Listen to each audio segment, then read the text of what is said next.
በነገራችን ላይ ሰው አስተያየት ሲሰጥ ስለእናንተ የሚያወራ ነው የሚመስላችሁ? በጭራሽ አይደለም። ስነግራችሁ ስለራሱ ነው የሚያወራው። ሰው ስለምትሰሩ ስራ፣ ስላላችሁ ህይወት፣ ስለኑሯችሁ፣ ስለ ኤቭሪቲንግ ማለት ነው። ምንም አይነት አስተያየት ሲሰጣችሁ፣ ምንም አይነት ነገር ሲሰጣችሁ የራሱን አይነት ኤክስፒሪየንስ፣ የራሱን ምልከታ፣ የራሱን ኮንሽስነስ ነው የሚነግራችሁ እንጂ በጭራሽ ስለእናንተ ሰው አያወራም። ለምሳሌ እሱ ቢዝነስ ጀምሮ ፌል አድርጎበት ከነበረ አንተ ቢዝነስ ልትጀምር ስታስብ አራፌል ታረክ ይችላል ከሌኮ እንደዚህ አርጎኝ ከሌ ምናምን ብሎ ምክንያት አርጎ ይነግራል። ባንተ ቤት እኮ በጣም ወዶክ በጣም አስተያየት ሊሰጥክ በጣም ስማርት ሆኖ ምናምን ሊመስል ይችላል።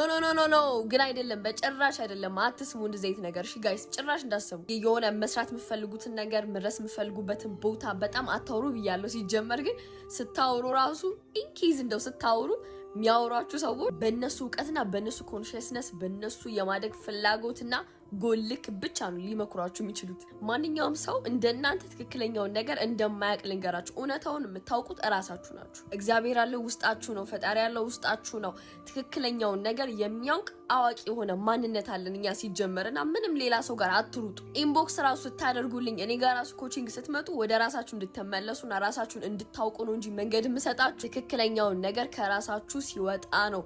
ሰርታችሁም ሆነ ሄዳችሁም ሆነ የምትፈልጉትን ነገር ማግኘት የምትችሉት በራሳችሁ ሲሆን፣ እዛ ደግሞ ራስን ማወቅ በደንብ ያስፈልጋል። መረዳት፣ መንገዱን ማወቅ ያስፈልጋል። ይሄ ደግሞ የራሳችሁ ኃላፊነት። ከዛ ውጪ ሰው አስተያየት ሰጣችሁ፣ ጓደኞቻችሁ፣ ቤተሰቦቻችሁ የሆነ ነገር ሲሏችሁ ወይኔ ጉዴ አይነት ነገር ውስጥ አትግቡ። ምክንያቱም እነሱ ባሳለፉት ኤክስፒሪየንስ እና በእነሱ እውቀት ልክ ነው የሚመክሯችሁ። እነሱ ብዙ ዓመት ስለቆዩ ስለምታከብሯቸው፣ ቅርባችሁ ስለሆኑ፣ ጓደኞቻችሁ ስለሆኑ ትክክል ናቸው ማለት አይደለም። ከኮንፊዥን ውስጥ እንዳትገቡ ለማለት ነው። እናንተ ትክክል ናችሁ። ከዛ ውጪ ፎሎና ላይክ ማድረግ እንዳትረሱ።